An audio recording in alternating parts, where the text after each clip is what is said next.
আসসালামু আলাইকুম। আশা করি সবাই ভালো আছেন। ইন্ডেক্স আলোচনায় যদি বলি তাহলে ৩৩ পয়েন্টের মতো ইন্ডেক্স মাইনাস করলো আজকে। ৭১৭ কোটি টাকার লেনদেন। ইন্ডেক্স নিয়ে কথা বলবো, ইন্ডিভিজুয়াল দু একটা স্টক নিয়ে কথা বলবো। আশা করি পুরোটা সময় আমার সাথে থাকবেন। হোয়াটসঅ্যাপ ফেড গ্রুপে যারা জয়েন করতে চাচ্ছেন এন্ট্রি ফি দিয়ে জয়েন করতে পারেন। পোর্টফোলিও ম্যানেজ করতে পারেন। হাতে লেখা একটা বই আছে, নতুন বিনিয়োগকারীরা সংগ্রহ রাখতে পারেন।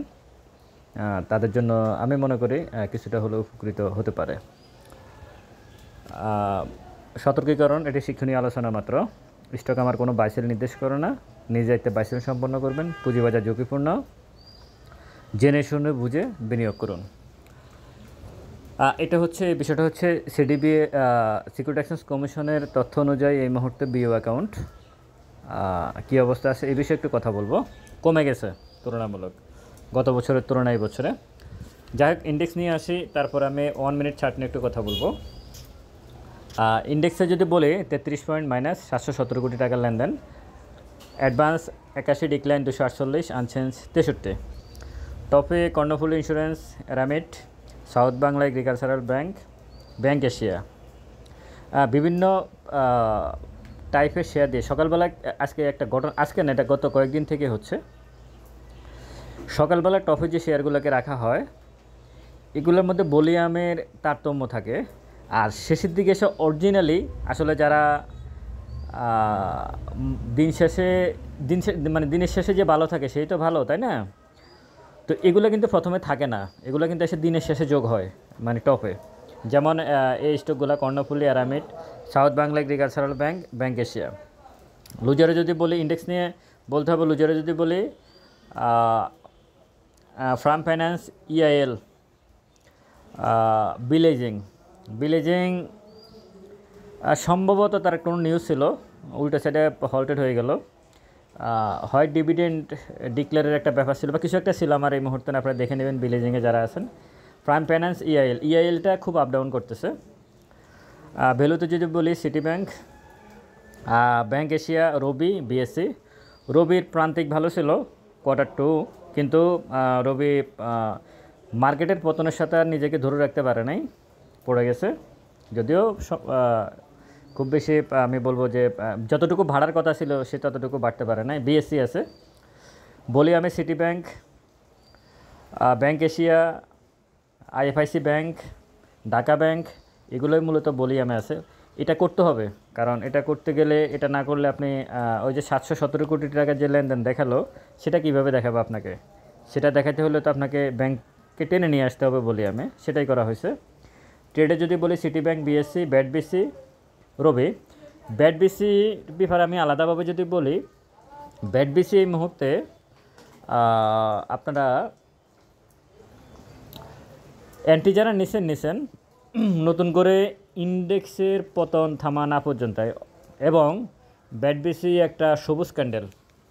ব্যাট বিসি কি আমি যদি বলি, ব্যাট বিসির ইন্ডিভিজুয়াল এই টাইপের ক্যান্ডেলগুলো ব্যাট বিসি কি করতে হবে, এটা কিন্তু ব্যাট বিসি এখন পর্যন্ত করে নাই। যতক্ষণ পর্যন্ত এইভাবে 2-3 দিন এইভাবে আপনার ক্যান্ডেল করবে, তারপর আপনারা নতুন করে যারা এন্ট্রি নিতে চাচ্ছেন চিন্তাভাবনা করতে পারেন, বা এভারেজ যারা করবেন তখন চিন্তাভাবনা করতে পারেন। অনেকের মাথায় একটা বিষয় আছে যে ব্যাট বিসি হয়তো অনেক কমে আসবে, অনেক কমে যাবে বা এরকম। এটা হবে না, কারণ ভলিউম সেটা বলে না।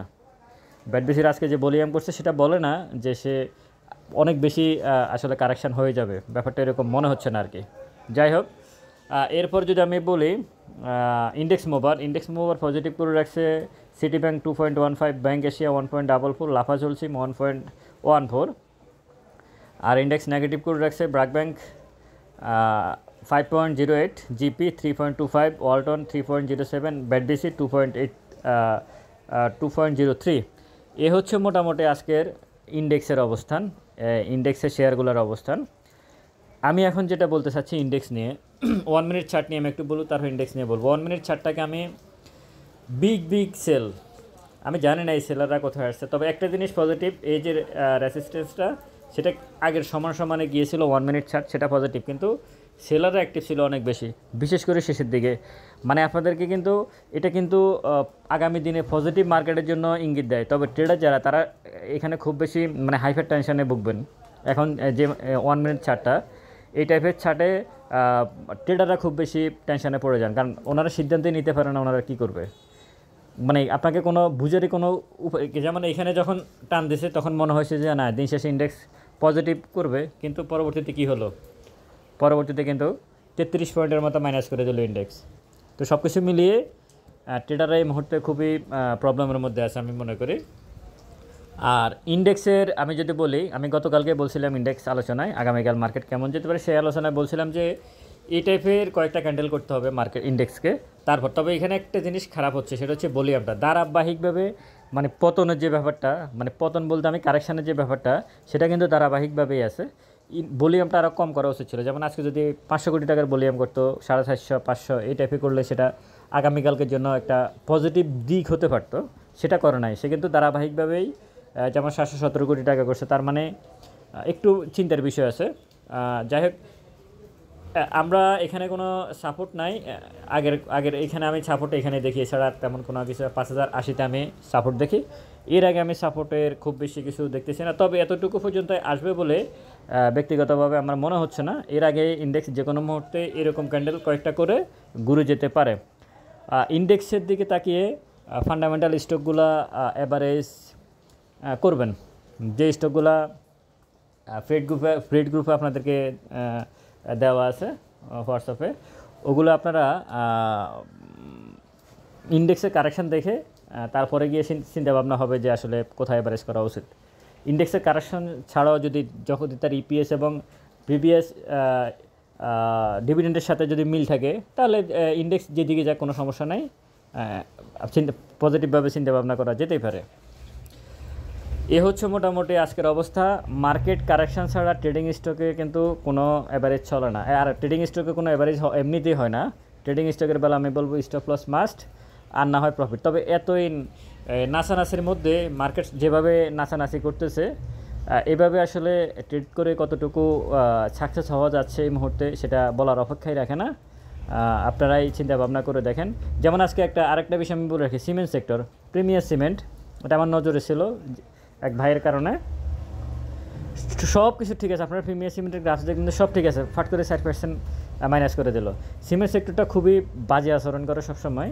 এরা হঠাৎ করে ইপিএস এত পজিটিভ দেখায়, আবার হঠাৎ করে অনেক নেগেটিভ ইপিএস দেখায়, এটা খুবই বাজে, খুবই বাজে এটা।